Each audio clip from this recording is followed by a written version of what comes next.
श्री स्वामी समर्थ. मित्रांनो, आज आपण संकष्ट चतुर्थीची कथा ऐकणार आहोत. ही कथा ऐकल्यामुळे पारायण केल्याचं फळ मिळते. जर तुम्ही हा व्हिडिओ बघत असाल तर पूर्ण बघा, त्यामुळे तुम्हाला पारायण करायचं फळ मिळेल. भारताच्या आध्यात्मिक परंपरेत मार्गशीर्ष महिन्याला अनोखं स्थान आहे.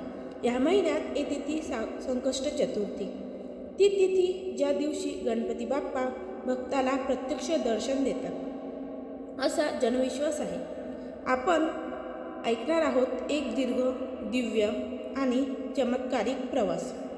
गोविंद नावाच्या एका साध्या माणसाची कथा, ज्याचं जीवन मार्गशीर्ष महिन्यात पूर्ण बदलून गेले. आता आपण कथेला सुरुवात करूया. आनंदपूर गाव आणि गोविंदचं कठीण जीवन. घनदाट जंगलाच्या बाजूला नदीकाठी वसलेला आनंदपूर गाव साधं पण शांत. तिथे राहायचा गोविंद. साधं मन, प्रचंड भक्ती आणि पण आयुष्य भरकटलेलं. गोविंदचं शेत छोटं, पाऊस कमी, कर्ज जास्त. आई आजारी, पत्नी चिंता करत असे. 2 मुलं पोटभर जेवणाच्या आशेने दिवसभर वाट पाहत असे. गोविंद रोज गणपतीच्या मूर्तीसमोर बसून म्हणायचा, बाप्पा, माझं काय चुकलं? माझं जीवन का असं अडकलंय? त्याची आई त्याला नेहमी एकच सांगायची, बाळा, मार्गशीर्ष महिना आल्यावर बाप्पा स्वतः भक्ताकडे वळतो. चतुर्थीला व्रत ठेव, मन शुद्ध ठेव, देवी मार्ग नक्की उघडतो. परंतु गोविंद हताश होता. आई, पूजा करायला माझ्याकडे साधन तरी कुठून आणू? आई स्मित हास्य करत म्हणाली, भक्तीत साधन नाही लागत बाळा, देवाला तुझ्या मनाचा सुवास हवा, वस्तूंचा नाही.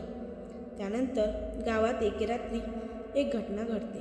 मध्यरात्री गावकऱ्यांना जंगलातून येणारा तेजस्वी प्रकाश दिसतो. कधी हिरवा, कधी निळा, कधी सोनसळी. गावात चर्चा सुरू होते. देव आहे का? काही वाबदारी आत्मा आहे का? किंवा एखादा गुप्त खजिना असावा? गोविंद मात्र विचार करत राहतो, हा संकेत तर नाही. त्या रात्री गोविंद झोपतो आणि स्वप्नात त्याला दिसते एक दिव्य मूर्ती. मोठे दात, कुरळे केस, तेजस्वी डोळे, 3 हातात शस्त्रे आणि एका हातात मोदक.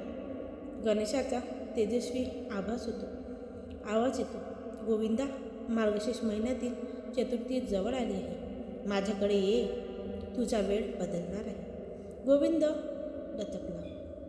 त्यानंतर मार्गशीर्ष महिन्याची सुरुवात होते.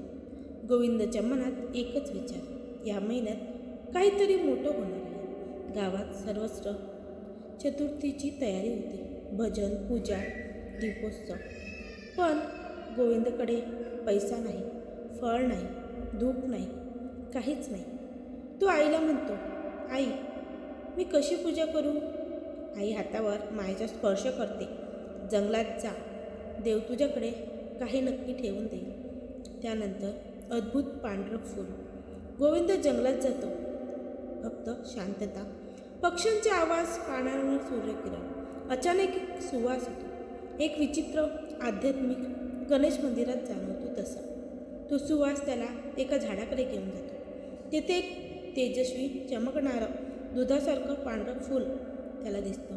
जंगलात कधीही न दिसणारं असं ते फूल होतं. जेव्हाचं तो फूल हातात घेतो, त्याला जाणवते हे काहीतरी साधन नाही, हे काहीतरी देवी आहे. त्यानंतर त्या रात्री गोविंद आपल्या घरात लहानशी पूजा करतो. काळोख, शांतता, मंद वारा. टाकलेल्या पानात चंद्राचा प्रकाश पडतो. तो एकच फूल अर्पण करतो. गोविंद म्हणतो, बाप्पा, माझ्याकडे काहीच नाही, पण माझी भक्ती खरी आहे. अचानक घरात हलका प्रकाश येतो. तो प्रकाश वाढू लागतो. तेजस्वी, सोनसळी, दिव्य संपूर्णकडे उजळते आणि त्या प्रकाशातून उलगडते गणपती बाप्पाची साक्षात मूर्ती. डोळ्यात करुणा, हातात मोदक, हालणारी सुंड. बाप्पा म्हणतात, गोविंद, मी तुझ्या मनात राहतो. तू एकच फूल दिलंय, पण भक्ती मात्र अनंत दिलीच. गोविंद रडतच नमस्कार करतो. बाप्पा पुढे सांगतात, तुझ्या घरात अभाव होता, आजपासून तो नाहीसा होईल बरं का. तुझ्या कर्माची परीक्षा संपली आहे आता. त्यानंतर पुढील काही दिवस गावात जे घडलं ते तर धक्कादायकच होतं. गोविंदचे वाळलेलं शेत हिरवं झालं. कोरड्या विहिरीत अचानक पाणी आलं. घरातल्या जुन्या वस्तू नव्या दिसू लागल्या. आजारी मुलाचं आरोग्य सामान्य झालं. कुटुंबात आनंद व शांतता वाहू लागली. गावकरी आश्चर्यचकित झाले. गोविंदाच्या घरी नक्की काय झालं असेल? तो रात्री कोणाला भेटला असेल? देवदर्शन झालं का? असं सगळ्यांना वाटू लागलं. पण गोविंद काहीच सांगत नव्हता. तो फक्त म्हणायचा, ही बाप्पाची कृपा आहे. गोविंदाच्या अनुभवामुळे संपूर्ण गावात भक्तीची लाट पसरली. रोज भजन, सामूहिक पूजा, चतुर्थीला गावभर दिवे, जंगलातल्या त्या झाडाची पूजा, मंदिरात भक्तांचा रांग. गोविंद लोकांना सांगायचा, भक्ती मनात असली की चमत्कार घडतो. त्यानंतर मार्गशीर्ष महिना अर्ध्यावर आला. एका रात्री गोविंदला पुन्हा स्वप्नात दर्शन भेटलं, ते गणपती बाप्पाचं. बाप्पा काय म्हणतात, गोविंदा, तू अनुभवलंस ते माझं अस्तित्व आहे. ही कथा लोकांपर्यंत पोहोचव. जीवनात संकट, दुःख, गरिबी, अडचणी असतील, पण मार्गशीर्ष चतुर्थीला मनापासून केलेली प्रार्थना भक्ताला नवीन आयुष्य देते. गोविंद पुन्हा दचकला. त्यानंतर गोविंदाचे तर पूर्ण आयुष्यच बदलून गेलं. कर्ज संपले, शेत समृद्ध झालं, मुलांचं शिक्षण सुरू झालं, आईचे आरोग्य सुधारले.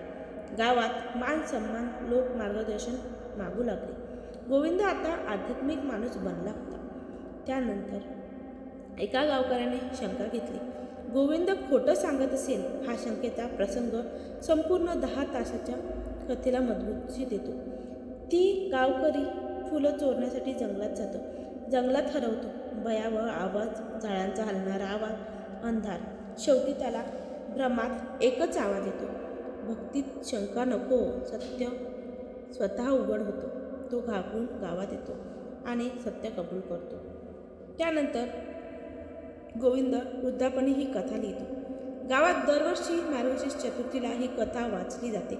लोक म्हणतात, जिथे ही कथा सांगितली जाते तिथे देवाची उपस्थिती जाणवते. त्यानंतर भक्ती, श्रद्धा आणि शुद्ध मन याचं फल म्हणजे संकष्ट चतुर्थी. गोविंदाच्या जीवनासारखा चमत्कार ज्याच्या मनात विश्वास आहे त्याच्याकडे चालत येतो. मार्गशीर्ष महिन्यात मनापासून गणपतीची आराधना करा. संकष्ट चतुर्थीला व्रत करा, पारायण करा. त्यामुळे तुमचे सगळे संकट नष्ट होतात आणि तुमच्या मुलांवर देवाची असीम कृपा प्राप्त होते. तुमच्या घरात भरभराटी येते. त्याचबरोबर तुमच्या घरात सुख, संपत्ती आणि समाधान व्हायला लागतं.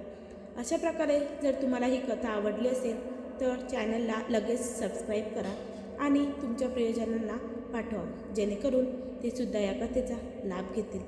श्री स्वामी समर्थ.